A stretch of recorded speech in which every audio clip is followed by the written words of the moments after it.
우리한테 들여보내는 한류 영향력이 너무 커. 아하. 그러니까 외국에 출장 나오는 사람들이 처음으로 하는 일이 그동안 자기가 못 본 드라마를 밤새껏 본다는 거 아니야. 와. 그래서 이 드라마는 이렇게 끝나는구나. 10대 소년 2명이 한국 드라마를 봤다는 이유만으로 공개 재판을 받는 모습이 공개가 됐습니다.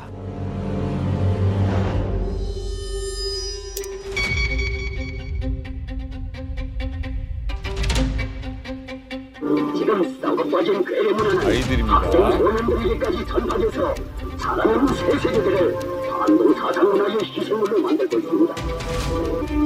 우리 재판에서는 수십 개의 괴뢰 영화와 괴뢰 TV고 20곡의 괴뢰 화면음악을 시청시켜 또한 저 많은 사람들이 보는 앞에서 재판을 하고 있어요. 아이고. 머리를 빡빡 밀게 하고. 괴뢰 화면음악을 시청시켜 또한 입국과 음악계 반동 사상 문화 회복법에 따라 각각 12년의 노동교육을 혼도했습니다. 12년의 노동교육을 혼도했습니다. 이 불법과 문주문은 이제 겨우 16달밖에 안 되는 기성용입니다. 16달밖에 안 되는 기성용입니다. 그런데 외래문화의 휴업돼서 번결없이 돌아치다가 끝내는 자기 앞길을 망치고 말았습니다. 이처럼 일부 시민들과 청소년 학생들이 16살이라고 자기들이 얘기를 하고 있어요. 아니 사실 이게 드라마 봤다는 이유로 12년형을 받았다는 게 네. 야, 그 아이들 긴장 속에서 지켜보는 아이들 보세요. 미동도 하지 못해요. 저 모습이 내가 될 수도 있고 나도 드라마를 봤는데 할 거 아니에요. 근데 지금 16살이면요. 이제 중학교 한 2, 3학년, 3학년 아이들이에요. 이런 아이를 데려다가 사람들 앞에다 세워놓고 머리 빡빡 깎여놓고 12년 동안 가둬놓겠다고. 이게 말이 되는 얘기예요. 아, 말이 안 돼. 아, 이건 진짜 해도 너무하는 거 아닙니까? 그러니까요. 말이 안 되죠. 이게 반동문화 배격법에 따라서 강도 높게 처벌한 사례인데 비단 많은 사람들 앞에서 노동교화형의 중형을 때렸다라는 충격적인 의미보다 더 큰 여파는 북한의 어떤 사회 구조 특성상 이들 두 학생의 가족들 모두가 이른바 살고 있던 평양에서 추방이 됐거든요. 이 학생들이 북한 땅에서 앞으로의 미래는 없다. 끝난 거죠. 라는 사실상의 사형선고와 다를 바가 없다는 거고요. 학생들의 이름 공개됐죠. 이뿐 아니라 담임 선생님, 지역의 청년동맹 책임 지도원, 신상까지 모두 다 북한이 다 공개적으로 드러내면서 처벌했습니다. 이건 남한 드라마를 보면 너네뿐만 아니라 너가 사회관계를 맺고 살고 있는 이 사회적 책임, 연대 책임을 묻겠다라는 의미니까 아니 인과관계가 너무 안 맞는 거예요. 고작 사랑의 불시착 봤다고. 이런 가혹한 네. 미래에 대한 형벌을 아이들이 감당해야 된다? 야, 이게 납득할 수 없는 거죠. 12년이에요. 저 자리에 섰었으니까. 왜? 네, 저는 이제 15살 때 북한, 저희 원래 맨 처음 탈북 계획이 한 명씩 빼돌리는 계획이었거든요. 그래서 저를 먼저 중국으로 보냈다가 제가 잡혀왔어요. 그래서 저도 진짜 수갑 채워서 그러고 데리고 갔어요. 저렇게 수갑을 채워서? 네, 재판을 하고. 근데 저 같은 경우는 이제 경제범이 아니라 뭔가 살짝 정치범으로 이렇게 취급을 했으니까 저런 공개 재판을 한 것 같은데 이 아이들은 왜 저렇게까지 전 남한 드라마 안 본 사람이 없어요. 다 봤을걸요, 진짜? 저희 세대가 어떻게 보면 한국 드라마를 보면서 자란 세대인 것 같아요. 그래서 이게 궁금증, 호기심도 물론 있는데 저희 때는 약간 유행 같은 거였어요. 그래서 학교 가면 많이 본 친구가 인싸인 거예요. 그래서 먼저 그거를 가져다가 먼저 본 친구가 학교 와서 이제 막 떠드는 거죠. 어제 이거 봤는데 어떻게 끝나더라 막 먼저 스포를 해버리지만 이제 볼 수 없는 친구들도 있으니까 그걸 막 귀담아 듣고 이러다 보니까 이걸 많이 보는 친구가 인싸가 돼요. 근데 이걸 또 많이 보다 보면 처음 한국 드라마를 볼 때는 어른들도 그랬어요. 야, 저거 다 거짓말이야. 거리 다 만든 거야. 처음에 저도 진짜로 믿었어요. 근데 아무리 봐도 수십 개를 보는데 저거를 어떻게 다 세팅을 한다는 게 말이 안 되잖아요. 그리고 아니 북한 사람을 세뇌하기 위해서 저거를 저렇게 만든다고가 말이 안 되잖아요. 그러니까 보다 보니까 저기는 저렇게 잘 사는데 우리는 왜 이렇게 못 사냐라는 생각이 이제 저희는 어릴 때부터 그런 생각을 깔고 자랐고 이러다 보니까 김정은에 대한 충성심도 안 생기고 약간 가짜인 척하는 거죠. 어떻게 안 볼 수가 있어요? 이게 그럼. 저도 봐왔지만 이제 보지 말라니까 계속 보는 심리에 플러스, 계속 보는 심리에 플러스. 한 번 보잖아요. 그럼 엔딩 장면을 안 보면 이거 참을 수가 없어요. 맞아. 드라마 반도기월 한편 마지막 뭐라고? 그죠? 맞아요. 어머니 왜 여기서 끝났는지 이거 끝까지 봐야 돼요. 그리고 봐요. 북한 드라마는 사실 엔딩이 중요하지 않아요. 똑같거든요. 다 김부자 이러고 끝나요. 그러니까 똑같은데 참다운 애국은 참다운 사랑을 낳는 법이다. 오로지 경례하는 장군님께서 지니신 숭고한 애국의 뜻을. 얘들아, 뿌리가 되자군. 우리 장군님 조국을 묵묵히 받드는 뿌리가 말이다. 여기 엔딩은 너무 다양하잖아요. 너무 노래도 그래요. 북한 노래는 다 김일성 막 이러는데 여기는 다 막 러브 스토리 사랑 이러니까 막 헤어진 이제 10대 애가 연애하거든요. 북한도 헤어졌어. 근데 북한 노래는 다 장군님 이런데 여기 노래 들으면 막 사랑해 너무 힘들지 뭐 이런 노래니까 이게 얼마나 마음에 위로를 와닿냐고요. 역사와 문화를 다 쳐다봐도 이념이 사랑하고 싸워서 이긴 적이 없어요. 못 끊어요, 못 끊어요. 그러니까 한국하고 교류하면서 같은 말을 쓴다고 교류하고 협력해서 얻는 물질적 득보다 같은 족속이라고 하는 저 사람들이 우리한테 들여보내는 한류 영향력이 너무 커. 아하. 그러니까 외국에 출장 나오는 사람들이 처음으로 하는 일이 그동안 자기가 못 본 드라마를 밤새껏 본다는 거 아니야. 그래서 이 드라마는 이렇게 끝나는구나. 이만큼 흡인력이 있으니까 아 이게 체제에 주는 나쁜 영향이 이게 훨씬 더 크다.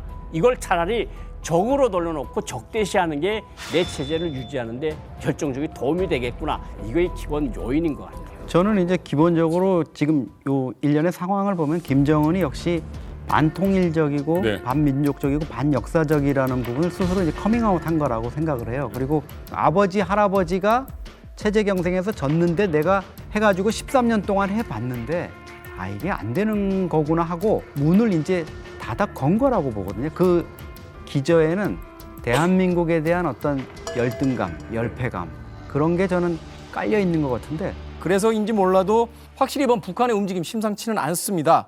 선대가 50여 년 동안 넘게 유지해온 그 평화와 화합의 남북 상징물을 제거한 데 이어서 전쟁을 계속해서 언급하고 있는데 그 체제가 이제 가장 강력하게 흔들릴 때 그 제재의 어떤 형량이나 이런 것들이 세지잖아요. 흔들리는 시기에 저런 일들을 한다는 걸 봤을 때 네. 북한이 지금 위기를 이야기하고 있는 게 아닌가 하는 또 생각을 해보게 되는데. 자, 그런데요. 이 아무리 처벌하고 통제도 북한에 부는 한류의 바람을 이제 좀처럼 잠재울 수가 없다고 판단을 했다는 거죠. 자, 김정은이 이제는 정말 최고의 수단을 꺼내들었다라는 생각을 해보게 되는데 그만큼 강력한 통제 수단이 있다는 건 그만큼 큰 위기감을 느끼고 있다. 자, 통일 불가 선언에 이어서 대한민국을 제1의 적대국으로 지정까지 했습니다. 이 말인 즉슨 이제 대한민국과 전면전을 하겠다. 뭐 이런 위협을 하고 있는 게 아닌가 하는 생각이 드는데.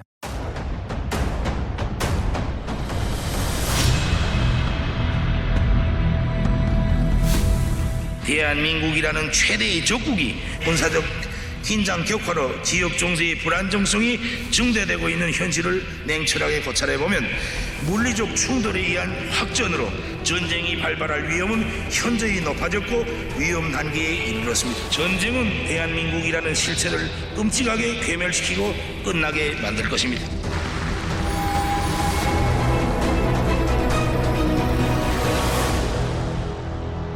자기 동포를 괴멸시킨다고 하면서 박수를 친다고요? 아니, 이 말폭탄을 이 퍼붓는 게 사실 하루 이틀은 아닌데 근데 이번 발언은 좀 무시무시하더라고요. 좀 이번 좀 다른 게 아닌가라는 생각이 좀 들기도 하고. 예전에 북한이 했던 말폭탄이랑은 달라요. 네, 그러니까 김정은 이전에는 가장 센 말폭탄이 서울 불바다.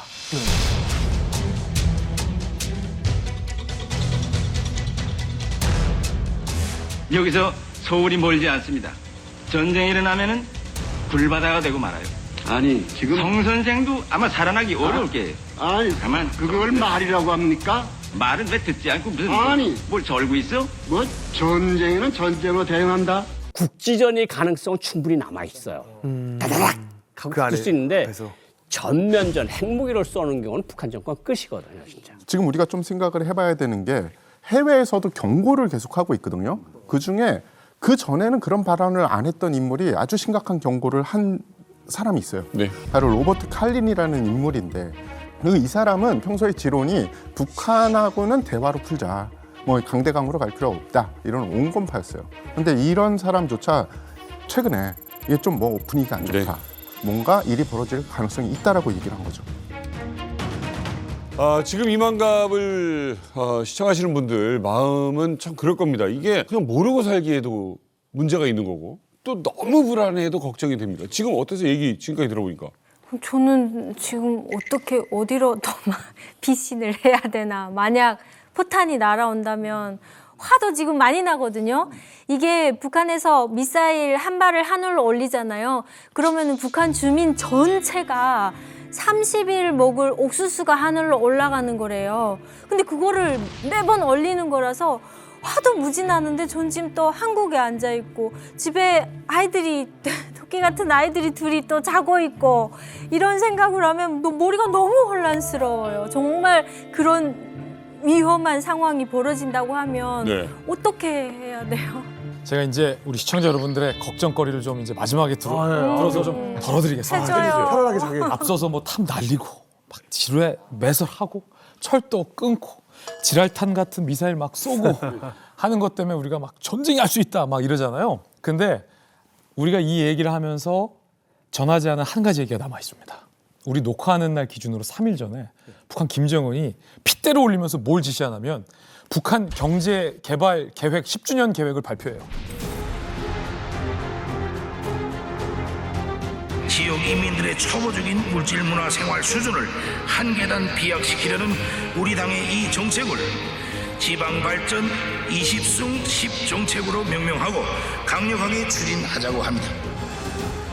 전쟁을 준비하는 사람이 북한 경제 개발 계획 10주년 계획을 발표하겠습니까? 미래를. 앞서 이런 폭발들이 일종의 퍼포먼스라고 본 것은 총선과 미국 대선을 앞두고 극강의 위험 수위를 올려서 미국에서 트럼프가 됐을 때 직거래가 가능한 미국의 커뮤니케이션 창구를 만들어서 북한이 큰 바겐세일을 벌이려는 하나의 노림수일 수 있다. 제가 한 가지만 첨언할게요. 이야기하는 게 20 곱하기 10 전략인데 20개 군에 1년에 된장 공장, 고추장 공장을 하나씩 만들어서 10년 동안에 200개 간장, 된장 공장을 만들라는 계획이 20 곱하기 10 계획이에요. 아주 웅대한 계획이라고 했어요. 그리고 첫 번째 이거고 두 번째 전쟁할 나라면 러시아에 그렇게 컨테이너 5,000개 분을 탄약 100만 발을 보내겠습니까? 자기들이 써야 되는데. 이렇게 돌이켜보면 북한의 정권이 가장 취약할 때 북한이 블러핑을 많이 해요. 이건 우리가 역사를 통해서 배우는 거예요. 그러니까 김정은이가 지금 폭탄은 한쪽으로 계속 가고 미사일도 가고 있고 지금 창고는 비고 있고 사람들이 불만은 지금 된장 고추장 없다고 그러는데 자기라도 뭔가 센 척을 해야 될 거 아니에요. 그러니까 뭐 계속해서 뭐 전쟁을 금방 일으킬처럼 하면서 뭐 남한하고 모든 관계를 끊고 뭐 전멸해버리라 괴멸해버리라 이러는 거는 개가 조그만 개가 막 짖을 때 무서워서 짖는 거거든요. 그렇죠. 나는 그렇게 표현하고 싶어요. 김정은이의 여러 가지 이제 강경 발언과 후속 조치를 볼 때 전쟁은 일으킬 수가 없을 것이다. 뭐 여러 차례 이야기했지만은 북한의 경제력이 지금 전쟁할 상황이 아니거든요. 편집자가 웃고 찍은 장면들 모두가 기다려